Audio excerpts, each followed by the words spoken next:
What's up guys, it's Josh from KeepItTechie, and today I wanted to show you guys another great backup application for Linux.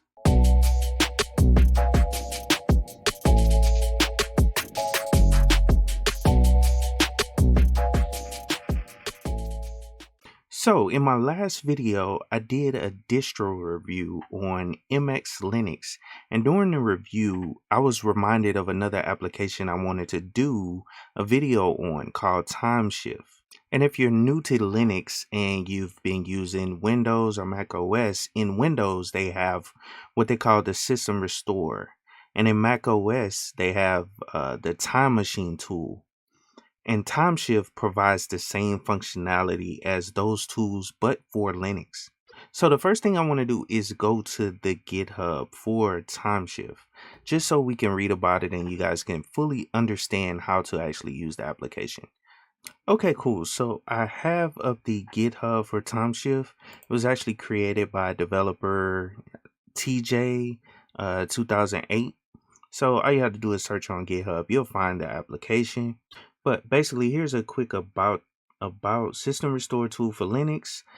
Creates file system snapshots using rsync+hardlinks or BTRFS snapshots. Supports scheduled snapshots, multiple backup levels, and exclude filters. Snapshots can be restored while system is running or from the live CD. So that's a brief rundown of what Timeshift actually does, but let's read a little more. So it says Timeshift for Linux is an application that provides functionality similar to System Restore features in Windows, as well as Time Machine tool in Mac OS. Like I stated in the beginning, Timeshift protects your system by taking incremental snapshots of the file system at regular intervals. So the first thing it does is do a full backup, and then it takes incrementals based on the schedule that you set in it. So it's a pretty cool application when it comes to that. So let's go, let's read a little more. It says these snapshots can be restored at a later date to undo all changes to the system. And just to show you what it's talking about here, there's two different modes. They have the rsync mode and BTRFS mode. So I'll show you guys that once we get to actually setting up Timeshift. But anyway, Timeshift is similar to applications like or Snapshot, Back in Time, and Time Vault, but with different goals. It is designed to protect only system files and settings. User files such as documents, pictures, and music are excluded. This ensures that your files remain unchanged when you restore your system to an earlier date. If you need a tool to back up your documents and files, please take a look at the excellent Back in Time application, which is more configurable and provides options for saving user data, which I just typically use rsync. And that's what I meant in my last video, where I was saying that it's best to use the rsync mode when you're setting up Timeshift, because that's the way I typically do my backups, period. I actually use a program called Borg, which I did a video on a while back. I'll link that above so you guys can check that out if you want to. But Borg is what I use to back up my home directory and all my files, documents, music, all that good stuff. I use Borg. It does pretty much the same thing as Timeshift, except I just have it set up to where I'm only backing up my home directory, which includes like my bash or C, all those good configurations that are set up while you're using the system, you know what I'm saying, to make the system look how you want it. But they have some screenshots down here, but we're not gonna focus on that because I'm gonna actually install it for you guys to show you guys. But I just wanted to go down here to the bottom where it talks about the installation. Now I'm not sure if some of this stuff needs to be updated, because a lot of distros or newer distros I see with Timeshift installed by default. So Timeshift should be like on the latest version of Manjaro. And from my last distro review of MX Linux, Timeshift was installed by default as well on there. But if you need to install it, you have a different OS or whatever, or a different distribution that doesn't have Timeshift on it, here is the installation instructions. So you can go through and check it out. From here, it basically says Ubuntu-based systems, you have to add a repository, and then you can install it from here. And then Fedora, you can install it using DNF, and for Debian base, it says it supports app. And then Arch, it supports Pacman. But the easiest way when you're using a Arch system, so if you have an Arch-based distribution that you want to install Timeshift on, just so you know, it's included in the AUR. So as long as you have access to the AUR set up on your Arch-based distribution, then you can install it from the AUR. But like I said, I've seen it on Manjaro installed by default. So you should have, if you have Manjaro installed on your system, you should have Timeshift installed as well as one of the default applications. So now let's go down and get to installing and configuring Timeshift. So let's get started. Okay, so I have my system up and running, and I'll be doing a demonstration on Manjaro Linux, which is an Arch-based distribution. And the reason I wanted to use this distribution because Timeshift is already installed by default when you set up this distribution on your system. And I just wanted to go down and get straight to the configuration of it. But like I stated, that's why I wanted to show you guys the installation instructions within the GitHub page, so we can go right into it. But let's go down and start off by opening it up. Once you have it installed on your system, you just simply find it and open it up. So we can go there, and this application requires you to run as root or using your sudo privileges. So let's press enter, type in our password and enter, and then it'll take us through the setup wizard. Now, like I stated, it's best to just, as a new user, to just use rsync. You could try BTRFS. It does have some different features, but rsync is pretty much the easiest and standard for you to use. So let's go down and select that. And I just wanted to show you, I guess, some of the information. It says rsync snapshot. It gives you the information if you select one. So if we select BTRFS, we can actually read a little bit about BTRFS. But like I said, I want you guys to use rsync since it's the simplest to use. So let's hit next here. And this will estimate the system size. It'll go through, it'll take a couple seconds depending on how big your system is. And it's a straightforward setup and configuration of Timeshift. And then once you set it, you can kind of forget it as long as you set a good schedule for your backups. And you can also go in and manually back up the system. So let's wait for this to finish. Let's just give it a couple more minutes. It shouldn't take too long because this is for this virtual machine, I went on and created a 30 gigabyte external hard drive. It's virtual. It's a virtual hard drive for the backups to go to. And this is one thing you want to do. You want to back up to a separate hard drive. That's what I recommend. So it's best you have a separate hard drive in your system or a separate partition that you want to use strictly for backups.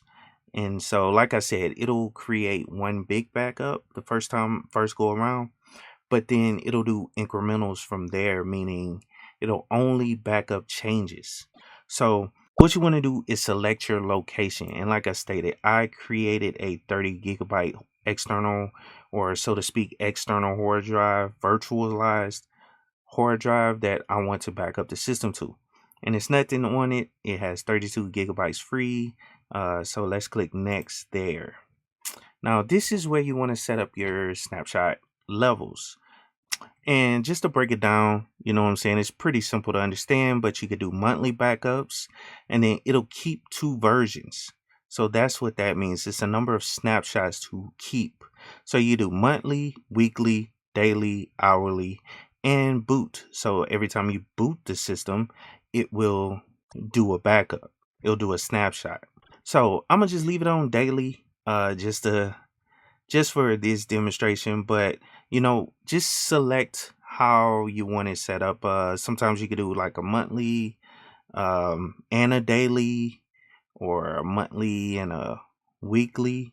It all depends on how much you use your system, how much you make changes to the system, like updating software and all that good stuff. If you're not installing that much software, then you can probably get away with just a weekly backup.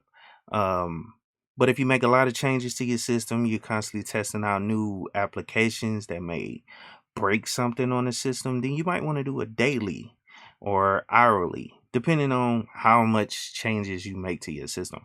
So I'm gonna just leave it at daily just for a quick example, but let's hit next right here. And this right here will allow you to exclude your home directory. Well, by default, it excludes those directories.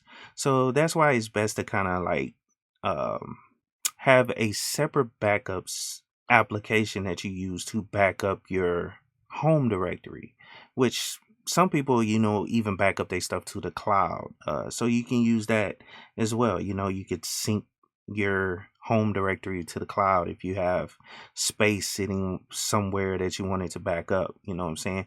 Or you can have another external that is just strictly for your home directory. Because most of the time you don't want these snapshots to overwrite files that you have in your home directory. So let's go down and move past this part. But like I said, this excludes your home directories by default. So let's just hit next. And this is pretty much the end of the setup process. And it says schedule snapshots or enable. Snapshots will be created automatically for selected level. System can be rolled back to previous dates by restoring a snapshot. So all you have to do is restore from a snapshot.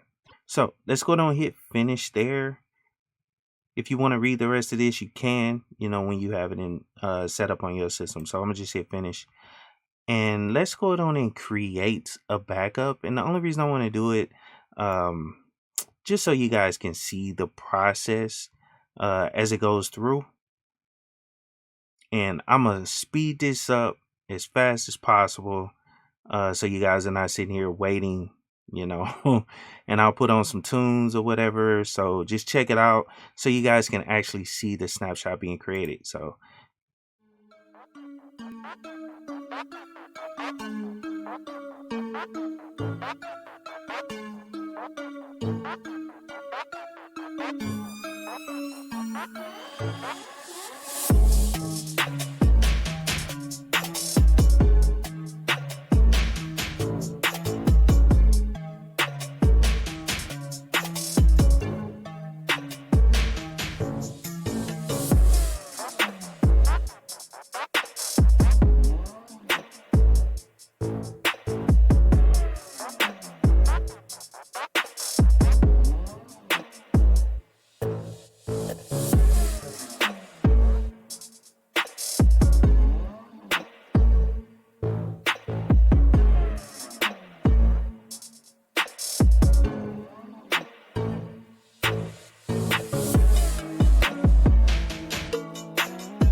Okay, cool. So the first snapshot is done. That's the only snapshot I'm gonna do. I just wanted to show you guys how it actually works, and I apologize my screen. For some reason in these VMs, it'll reset the display settings when it goes into sleep mode. So one thing I forgot to do was change the battery settings so it wouldn't go into sleep mode. So that's why you guys didn't see the end of it, but it's all good. You can see that we have one snapshot done, which is cool. You know what I'm saying? I just wanted to show you guys that it works, and you can actually restore from here. So let's say you wanted to install a couple pieces of software or something like that. This snapshot was done before you made changes to the system. So you can just roll back by just highlighting it, and just highlight it and hit restore. And then you can also go through and delete, and you can also browse the snapshot. That's one cool thing about it. You can open up the actual files and look at them. So it's not going to be in the home directory because it ignores that directory, but it copies the folder at least. But really, all the system files are here. So within that snapshot. So that's one cool thing about the snapshots. You can actually browse it and grab, let's say, a configuration file or something that got corrupted or overwritten when you install or did an update, because sometimes that happens when you do an update on the system. It'll overwrite a configuration file under the etc directory with the default configuration. So it's not supposed to do that in most of them, but sometimes that will happen. So let's go down and close that. But you can browse right there, and then that's pretty much it. So you'll start seeing the snapshots populate, and it'll only keep the set amount of snapshots that you specified when you went through the wizard. So, and then also the next snapshot will be incremental, which it won't take up the same amount of size. It'll only capture changes. So just wanted to let that be known. But otherwise, this is a great software for anybody that's new to Linux. This allows you to create a snapshot, and you can restore on the fly. And let's say you can't boot up the system, if the system is trash for whatever reason. Well, you can boot up using a live USB. Open up Timeshift, restore to the proper partition on the system, and it should boot right back up.